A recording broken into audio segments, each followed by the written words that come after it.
Welcome back to another video. Hope you are having a great day. And today with the surveillance camera, Wi-Fi, wire-free with integrated battery, solar panel and almost 360 degrees in all directions.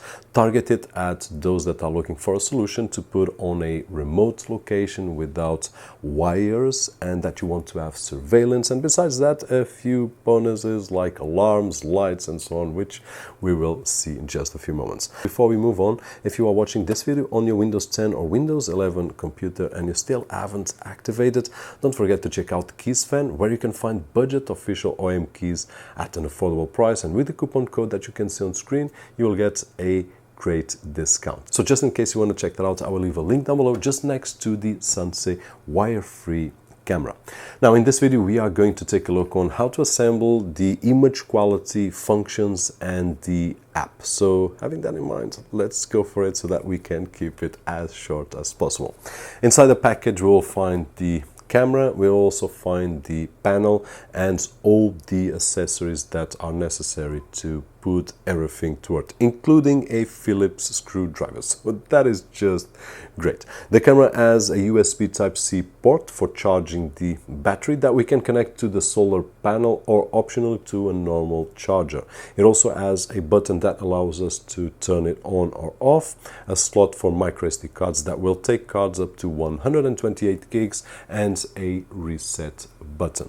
Now in terms of the assembly, it's really simple. It's not the most common type of assembly because usually on this type of camera we see it to be put in directly to the surface that we want, wood or bricks or whatever. In this particular case it has a metal plate which we will secure to the surface that we want, and then the camera will secure to that plate with 4 screws, 2 on each side, and it looks really simple and nice. And the screws are white, so it looks like a seamless assembly. In other systems that we have seen, we always see the screws which don't look as good as this one right over here. In terms of the solar panel, it's a normal tripod, I would say, with 3 holes so that we can secure to any surface. We just need to drill on the brick or wood, and basically that is it. In terms of assembly, this is it, and then we just need to install the app, which we will take a look in just a few moments, and we are ready to use.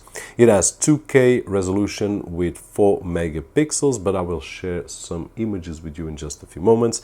It also has night vision with infrareds and also with 4 LED focus that we can optionally turn on. It is waterproof, and honestly it was nice to have a few days of rain while I was testing, because I didn't need to simulate the tests. I was having real rain and it was quite a strong rainy day, so great to test it out and see that everything works as expected.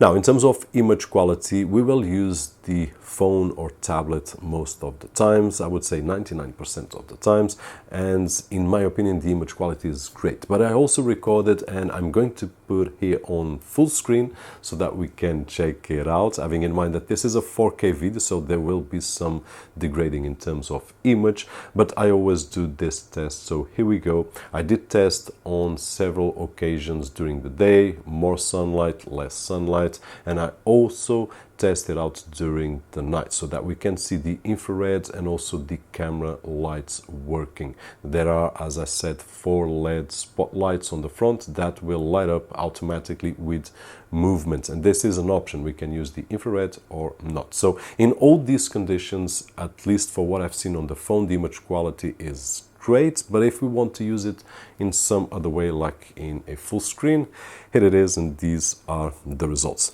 Having that said, let's go for the app.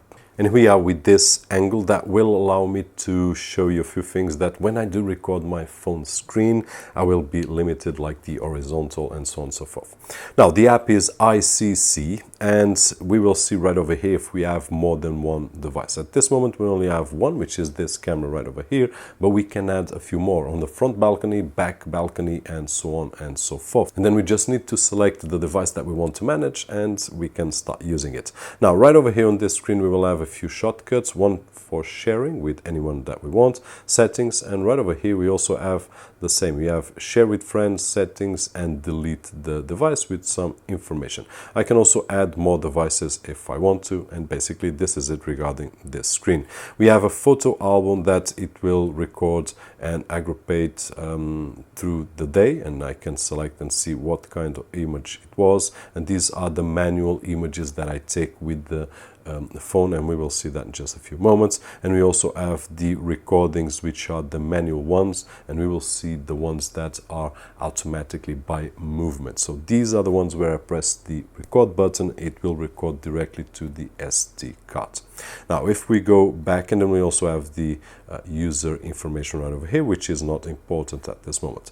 It is on sleep mode. Let's wake up the camera, and sleep mode means that it will try to save as much battery as possible, and what it will do is that it will be in a state that it will only wake up if I open the app like I did right now, or if it detects any movement, and it will send an alarm, it will record the video and so on and so forth. Otherwise it will save battery. Now if I want to move the camera, I just need to press this button right over here, the PTZ. We can then move to one side, move to the other side, up, down and whatnot, so really easy. We also have these buttons on the top. This one will allow me to call to someone which is on that side, so it has audio in both ways.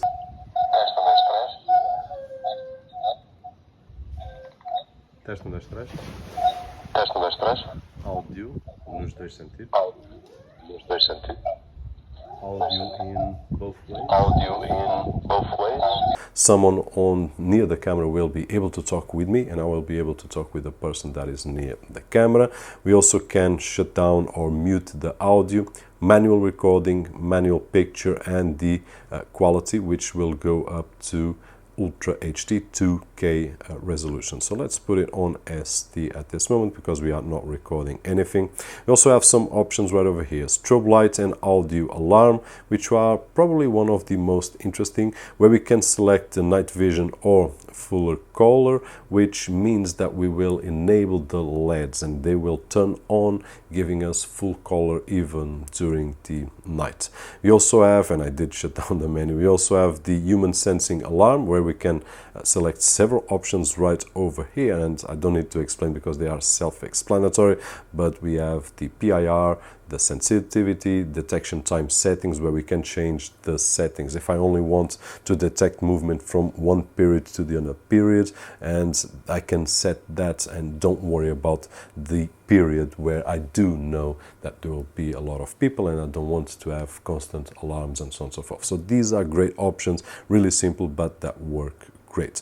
And right over here we also have a button that I did switch off, which is the alarm, the smart alert switch. I did shut it off or it would be constantly running, but you can hear the message: alert area, please leave. Alert area, please leave. Alert area, please leave. Alert area. Besides the options that we have right over here, we can also select the message, which at this moment is alert area, please leave, as you could hear, but we have other messages that we can select: hazard area, keep out, and so on and so forth. So this depends on what we want to transmit to the person that walks nearby the camera, and it will trigger the alarm. So we can go back, and there we go. Then we have the PTZ reverse and the SD card album. This SD card album basically is the one that it's triggered, and it will have a limit, I think, or maybe not. This was when I was disassembling the camera to bring it to the office. These are all automatic shots, so I do not press anything, it will take automatically in terms of motion detection, and right over here on the office we have a lot. Then if I press on the screen, we also have the share settings, which we will go there in a moment. We also have the light, which is the same menu right over here, so if we press we will say the same menu. And we have an option here which is the manual alarm. So it's not working at this moment because I've got the alarm switch turned off, but if I want to, if I'm watching something, a person at a distance, that it's not detected by the switch alarm, but I want to trigger the alarm manually, I can do so by just pressing that button. Then we also have a button to horizontal, but the horizontal I can just do this to the phone and I will have the image, and this is something that I cannot do when I'm recording the screen here with the phone. So we just need to rotate, and this is the image that I will get. And then finally we have the settings right over here, where we can change the name, password, the language, audio and video settings. We have a few options in terms of volume, and we can rotate the image as well. We have the voice intercom, which works in both ways. Then we have the light settings that we have seen before. We can change here as well. And we have the SD card settings that at this moment we've got a 32 gigs cards that I've been using 200 megabytes with the recordings. We have the option to stop recording once it's full or cycle through, which is the one that I've got right over here and probably the one that I would suggest using it. And we also have the PTZ settings, which will allow us to change the speed that we want in terms of the movement when we press the arrows. And then add to desktop, which I do believe that it's not necessary. We are using an app, and the about device, which is just info. And basically this is the app that manages this camera. Hopefully this video was useful, especially for those that are looking for a solution to put a camera on a remote location. If that was the case, don't forget to leave that thumbs up right over there, which is really appreciated on this side of the screen. My name is Roberto Jorge, and as always, I'll see you on the next one.